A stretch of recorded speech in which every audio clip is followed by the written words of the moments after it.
hindi mawari na nagiging trending sa ngayon ang issue sa pagitan ng US at ng China.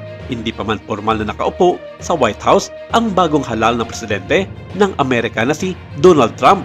Maaaring totoo ang hinala ng mga nakararaming eksperto na hindi magiging maganda ang kahihinatnan ng ekonomiya ng bansang China kung sakaling magbatigasan ito at maging mapagmataas sa mga Amerikano. Alam ng mga nakararami na gustong pantayan ng China ang Amerika sa lahat ng aspeto. Ito ay maging sa ekonomiya, sa kalakalan, sa pag-usbong ng mga makabagong teknolohiya at maging sa larangan ng military power. Kaya bago pa man mangyari ang kinatatakutan ng China, gumawa agad ng aksyon ang pamunuan ng komunistang bansa na China upang ligawan ang Amerika sa ilalim ng bagong halal na presidente na si Donald Trump. Nakipagpulong si Xi Jinping kay outgoing US President Joe Biden sa loob ng 2 oras sa APEC Summit sa Peru. Iginiit ni Xi Jinping na makikipagtulungan siya sa bagong administrasyon ni Donald Trump sa kabila ng mga alalahanin na maaaring lumala pa ang relasyon sa pagitan ng kanilang dalawang bansa o susundin ng incoming US President ang kanyang banta na maglunsad ng trade war laban sa China. Mataas na ang tensyon sa pagitan ng China at ng US matapos patawan ni Joe Biden ng pagkipitan ang pamumuhunan ng Amerika sa artificial intelligence, quantum computing at semiconductor ng China. Lahat na mahalagang elemento para sa modernong ekonomiya.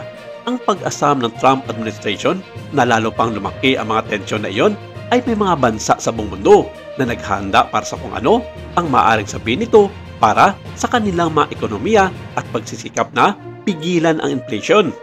Ngunit sa publiko, binabaliwala ni Mr. Xi Jinping ang mga prospect na iyon.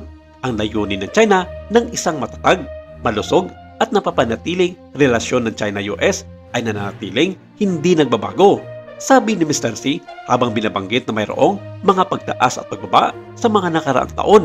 Handa ang China na makipagtulungan sa bagong administrasyon ng US upang mapanatili ang komunikasyon, palawakin ang kooperasyon at pagkakaiba sa pamahalaan. Sinabi ni Mr. Biden ay Mr. Xi na ang kanilang mga talakayan ay palaging prangka at tapat sa kabila ng hindi sila palaging sumasangayon. Ang kanilang pagpupulong ay dumating habang ang mga pinuno mula sa 21 sa Pacific Rim economies tulad ng Russia, Australia at Japan ay umalis na palabas sa Lima, Peru sa pagtatapos ng taunang APEC Summit.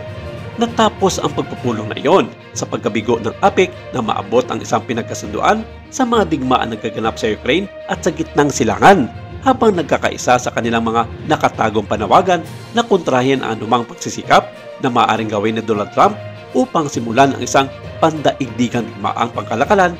Ang China at Russia ay pinagdudahan na humadlang sa APEC na tinatalakay ang epekto ng mga digmaan sa kanilang mga ekonomiya.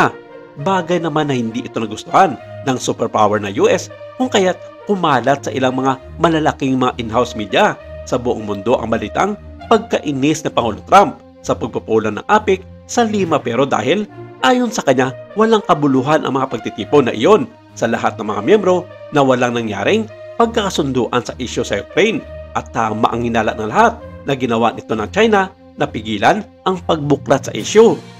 Sinabi dito na ilang mga Amerikano ang gumawa ng mga protesta kontra China at dumating pa sa puntong pinagsusunog at pinagtatapak-tapakan ng ilang mga protester ang watawat ng China. Pagpapakita lamang ang kanilang pagkainis sa mga Chino. Marami ang nagsasabi na mga kaliwat-kalang protesta sa Amerika sa ngayon ay kagagawan na naman di umano ni Donald Trump para gawan ulit ng issue ang Beijing na nauna ng balak nito na taasan ang mga taripa ng mga produkto galing China at pagpapauwi sa libo-libong mga Chino na illegal na naninirahan sa Amerika. Maraming salamat. Ito lang muna ang ating update for today.